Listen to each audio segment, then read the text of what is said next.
अभियास 2628। महोदया, कानूनी सहायता के संबंध में जो प्रस्ताव आया है मैं उसका समर्थन करता हूं।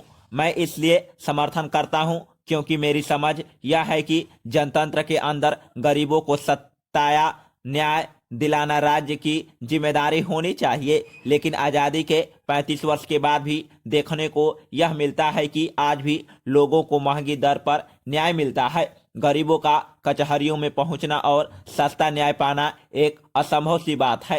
अगर सही मायने में देखा जाए तो सुप्रीम कोर्ट में जितने भी मामले हैं 99% मामले अमीरों के बीच में ही हैं। हाई कोर्ट की भी हालत करीब से करीब उसी तरह की है और जिला कोर्ट की भी हालत उसी तरह की है। इसका क्या अर्थ यह लगाया जाए कि देश के अंदर गरीबों पर कोई जुल्म और अत्याचार नहीं होता है जिससे वे कोई मामला हाई कोर्ट में या सुप्रीम कोर्ट में या जिला कोर्ट में या उससे नीचे नहीं लाते? ऐसी बात नहीं है। कारण यह है कि न्याय इतना महंगा है कि उनके लिए यह संभव नहीं है कि वे अपना मामला इन कचहरियों में ला सके और लाने में जो खर्च होता है उसे वहन करना बर्दाश्त करना उनकी आर्थिक शक्ति से परे की बात है। मामलों को कोर्ट में लाने की बात तो छोड़ दीजिए, बहुत से ऐसे भी मामले होते हैं जिनको वे थाने में ले ही नहीं जाते, इसलिए कि उनके हमेशा कचहरियों में जाने की फीस,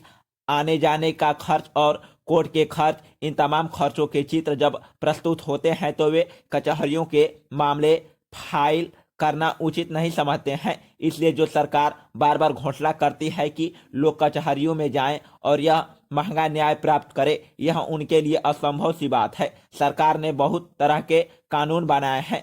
हदबंदी का कानून बनाया है, फाजिल जमीन का कानून बनाया है, न्यूनतम मजदूरी का कानून बनाया है और इस तरह के उनके कानून बनाए हैं जो कि आम तौर पर गरीबों के लिए ही बनाए गए हैं और उनसे यह अपेक्षा की गई थी कि उन कानूनों के जरिए गरीबों को कुछ राहत दिलाई जाएगी।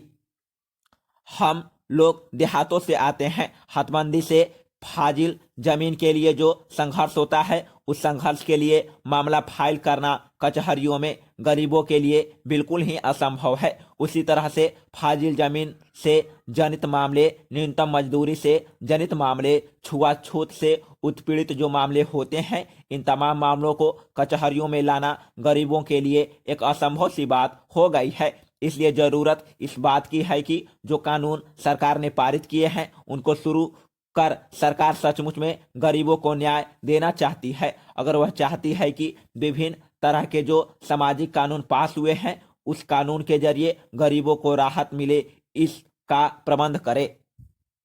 महोदय, सरकार को समाजवादी देश के अंदर न्याय दिलाने की जो पद्धति है उसका गहराई से अध्ययन करना चाहिए और हिंदुस्तान की परिस्थिति में उसको किस ढंग से लागू किया जाए इस पर विचार करना चाहिए। अगर समाजवादी देशों की पद्धति सचमुच में गरीबों को न्याय दिलाने में समर्थ होती, अगर उससे सचमुच में गरीबों को सत्या न्याय मिल जाता तो मैं समझता हूं कि उस पद्धति को लागू करने की दिशा में गंभीरता से विचार करना चाहिए। सत्ता न्याय में मैं समझता हूं कि सहज घोषणा करने से नहीं होगा। गरीबों के बारे में तो आजकल बातें करना मंत्र जपने के समान हो गया है। शायद ही कोई व्यक्ति हो जो अमीरों की तरक्की चाहता हो, जो हिंदुस्तान में पूंजीवाद का समर्थक हो। वह आदमी जब इन गरीबों का नाम लेकर के उनकी सहायता की बात चलाता है तो मुझे बड़ी ही उनकी नीयत पर गहरा संदेह होता है।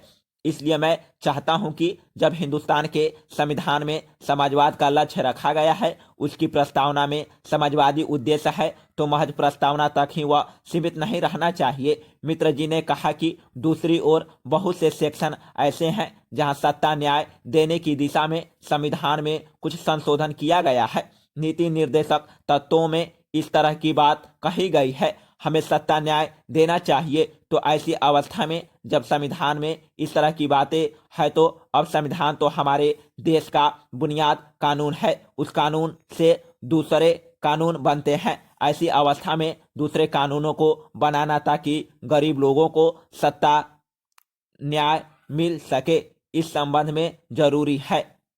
मैं एक बात और कहकर अपनी बात समाप्त करूंगा और वह कि यह कि सीआरपीसी में सरकार ने एक प्रावधान किया था कि मामला जो फाइल होगा थाने के अंदर और अनुसंधान जो थाने के अंदर होगा उसमें गांव से जो लोग जाएंगे गवाही देने के लिए उनको यात्रा भत्ता दिया जाएगा।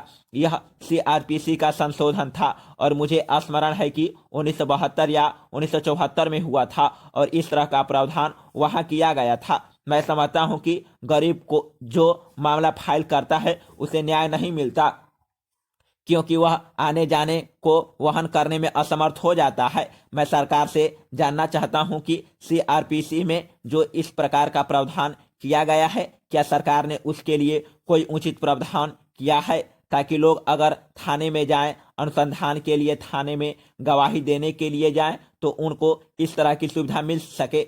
इस तरह की क्या सरकार ने कोई व्यवस्था की है? महोदय, मैं आपसे आपके प्रति बहुत आभारी हूं कि आपने बोलने का समय दिया। यह प्रस्ताव गरीबों से संबंधित है। कानून मंत्री जी भी यहाँ बैठे हुए हैं। मैं कानून मंत्री जी को धन्यवाद देता हूं कि गरीबों को कानूनी सहायता देने का उन्होंने प्रावधान किया।